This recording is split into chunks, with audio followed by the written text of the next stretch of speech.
Grimm's Fairy Tales, The Valiant Little Tailor. One summer's morning, a little tailor was sitting on his table by the window. He was in good spirits and sewed with all his might. Then came a peasant woman down the street crying, "Good jams, cheap! Good jams, cheap!" This rang pleasantly in the tailor's ears. He stretched his delicate head out of the window and called, "Come up here, dear woman. Here you will get rid of your goods." The woman came up the 3 steps to the tailor with her heavy basket, and he made her unpack all the pots for him. He inspected each one, lifted it up, put his nose to it, and at length said, "The jam seems to me to be good. So weigh me out 4 ounces, dear woman, and if it is 1/4 of a pound, that is of no consequence." The woman, who had hoped to find a good sale, gave him what he desired, but went away quite angry and grumbling. "Now, this jam shall be blessed by God," cried the little tailor, "and give me health and strength." So he brought the bread out of the cupboard, cut himself a piece right across the loaf, and spread the jam over it. "This won't taste bitter," said he, "but I will just finish the jacket before I take a bite." He laid the bread near him, sewed on, and in his joy made bigger and bigger stitches. In the meantime, the smell of the sweet jam rose to where the flies were sitting in great numbers, and they were attracted and descended on it in hosts. "Hi! Who invited you?" said the little tailor, and drove the unbidden guests away. The flies, however, who understood no German, would not be turned away, but came back again in ever-increasing companies. The little tailor at last lost all patience, and drew a piece of cloth from the hole under his work table, and saying, "Wait, and I will give it to you," struck it mercilessly on them. When he drew it away and counted, there lay before him no fewer than 7, dead and with legs stretched out. "Are you a fellow of that sort?" said he, and could not help admiring his own bravery. "The whole town shall know of this." And the little tailor hastened to cut himself a girdle, stitched it, and embroidered on it in large letters, 7 at 1 stroke. "What, the town?" he continued. "The whole world shall hear of it." And his heart wagged with joy like a lamb's tail. The tailor put on the girdle and resolved to go forth into the world, because he thought his workshop was too small for his valor. Before he went away, he sought about in the house to see if there was anything which he could take with him. However, he found nothing but an old cheese, and that he put in his pocket. In front of the door, he observed a bird which had caught itself in the thicket. It had to go into his pocket with the cheese. Now, he took to the road boldly, and as he was light and nimble, he felt no fatigue. The road led him up a mountain, and when he had reached the highest point of it, there sat a powerful giant looking peacefully about him. The little tailor went bravely up, spoke to him, and said, "Good day, comrade. So, you are sitting there overlooking the widespread world. I am just on my way thither, and I want to try my luck. Have you any inclination to go with me?" The giant looked contemptuously at the tailor and said, "You ragamuffin, you miserable creature." "Oh, indeed?" answered the little tailor, and unbuttoned his coat, and showed the giant the girdle. "There may you read what kind of man I am." The giant read, 7 at 1 stroke, and thought that they had been men whom the tailor had killed, and began to feel a little respect for the tiny fellow. Nevertheless, he wished to try him first, and took a stone in his hand and squeezed it together so that water dropped out of it. "Do that likewise," said the giant, "if you have strength." "Is that all?" said the tailor. "That is child's play with us," and put his hand into his pocket, brought out the soft cheese, and pressed it until the liquid ran out of it. "Faith," said he, "that was a little better, wasn't it?" The giant did not know what to say, and could not believe it of the little man. Then the giant picked up a stone and threw it so high that the eye could scarcely follow it. "Now, little mite of a man, do that likewise." "Well thrown," said the tailor. "But after all, the stone came down to earth again. I will throw you one which shall never come back at all." And he put his hand into his pocket, took out the bird, and threw it into the air. The bird, delighted with its liberty, rose, flew away, and did not come back. "How does that shot please you, comrade?" asked the tailor. "You can certainly throw," said the giant. "But now we will see if you are able to carry anything properly." He took the little tailor to a mighty oak tree which lay there felled on the ground, and said, "If you are strong enough, help me to carry the tree out of the forest." "Readily," answered the little man. "Take you the trunk on your shoulders, and I will raise up the branches and twigs. After all, they are the heaviest." The giant took the trunk on his shoulder, but the tailor seated himself on a branch, and the giant, who could not look round, had to carry away the whole tree, and the little tailor into the bargain. He, behind, was quite merry and happy, and whistled the song. 3 tailors rode forth from the gate, as if carrying the tree were child's play. The giant, after he had dragged the heavy burden part of the way, could go no further and cried, "Hark you! I shall have to let the tree fall."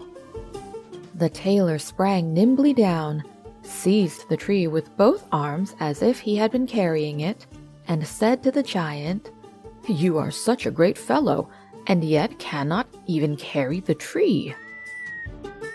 They went on together, and as they passed a cherry tree, the giant laid hold of the top of the tree where the ripest fruit was hanging, bent it down, gave it into the tailor's hand, and bade him eat.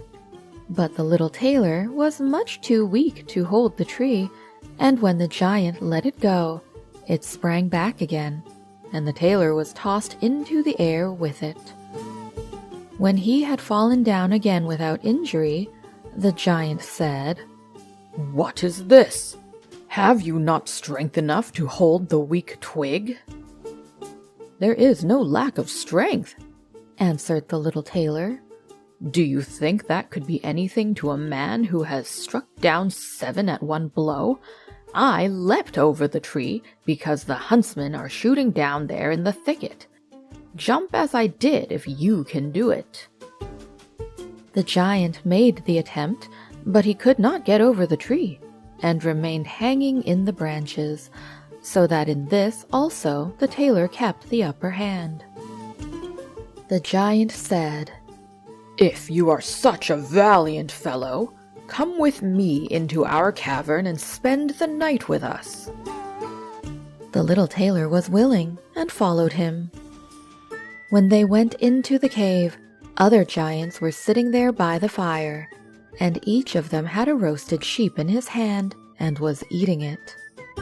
The little tailor looked round and thought, "It is much more spacious here than in my workshop." The giant showed him a bed, and said he was to lie down in it and sleep. The bed, however, was too big for the little tailor. He did not lie down in it, but crept into a corner. When it was midnight, and the giant thought the little tailor was lying in a sound sleep, he got up, took a great iron bar, cut through the bed with one blow, and thought he had finished off the grasshopper for good. With the earliest dawn, the giants went into the forest, and had quite forgotten the little tailor, when all at once he walked up to them quite merrily and boldly. The giants were terrified. They were afraid that he would strike them all dead, and ran away in a great hurry. The little tailor went onwards, always following his own pointed nose. After he had walked for a long time, he came to the courtyard of a royal palace, and as he felt weary, he lay down on the grass and fell asleep. Whilst he lay there, the people came and inspected him on all sides, and read on his girdle, 7 at 1 stroke. "Ah," said they, "what does the great warrior want here in the midst of peace? He must be a mighty lord." They went and announced him to the king, and gave it as their opinion that if war should break out, this would be a weighty and useful man who ought on no account to be allowed to depart. The counsel pleased the king, and he sent one of his courtiers to the little tailor to offer him military service when he awoke. The ambassador remained standing by the sleeper, waited until he stretched his limbs and opened his eyes, and then conveyed to him this proposal. "For this very reason have I come here," the tailor replied. "I am ready to enter the king's service." He was therefore honorably received, and a special dwelling was assigned him. The soldiers, however, were set against the little tailor, and wished him 1,000 miles away. "What is to be the end of this?" they said among themselves. "If we quarrel with him and he strikes about him, 7 of us will fall at every blow. Not one of us can stand against him." They came therefore to a decision, betook themselves in a body to the king, and begged for their dismissal. "We are not prepared," said they, "to stay with a man who kills 7 at 1 stroke." The king was sorry that, for the sake of one, he should lose all his faithful servants, wished that he had never set eyes on the tailor, and would willingly have been rid of him again. But he did not venture to give him his dismissal, for he dreaded lest he should strike him and all his people dead, and place himself on the royal throne. He thought about it for a long time, and at last found good counsel. He sent to the little tailor and caused him to be informed that, as he was a great warrior, he had one request to make to him. In a forest of his country lived 2 giants who caused great mischief with their robbing, murdering, ravaging, and burning, and no one could approach them without putting himself in danger of death. If the tailor conquered and killed these 2 giants, he would give him his only daughter to wife, and half of his kingdom as a dowry. Likewise, 100 horsemen should go with him to assist him. "That would indeed be a fine thing for a man like me," thought the little tailor. "One is not offered a beautiful princess and half a kingdom every day of one's life. Oh yes," he replied, "I will soon subdue the giants, and do not require the help of the 100 horsemen to do it.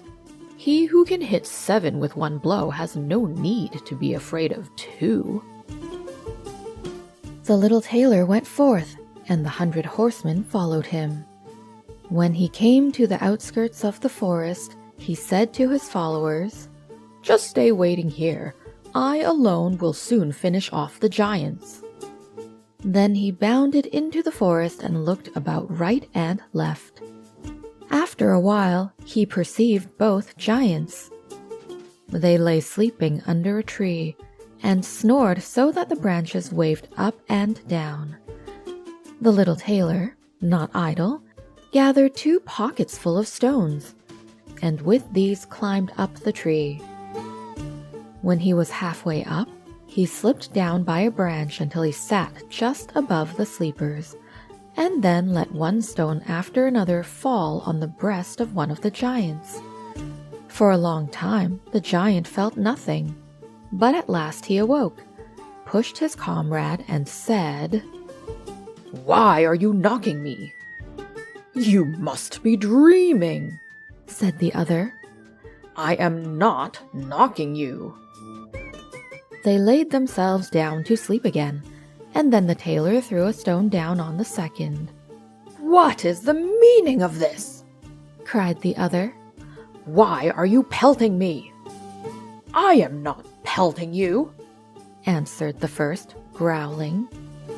They disputed about it for a time, but as they were weary, they let the matter rest, and their eyes closed once more.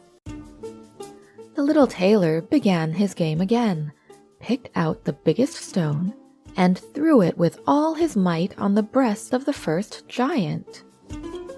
"This is too bad," cried he, and sprang up like a madman and pushed his companion against the tree until it shook.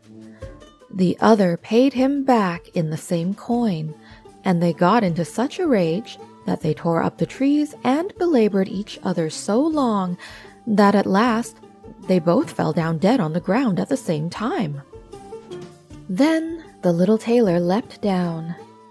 "It is a lucky thing," said he, "that they did not tear up the tree on which I was sitting, or I should have had to sprint onto another like a squirrel, but we tailors are nimble." He drew out his sword and gave each of them a couple of thrusts in the breast, and then went out to the horsemen and said, "The work is done. I have finished both of them off, but it was hard work. They tore up trees in their sore need, and defended themselves with them, but all that is to no purpose when a man like myself comes, who can kill 7 at one blow." "But are you not wounded?" asked the horseman. "You need not concern yourself about that," answered the tailor. "They have not bent one hair of mine." The horseman would not believe him, and rode into the forest.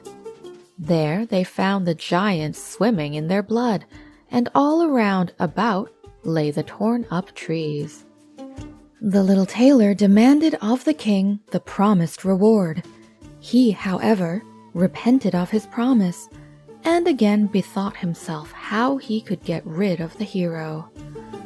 "Before you receive my daughter and the half of my kingdom," said he to him, "you must perform one more heroic deed.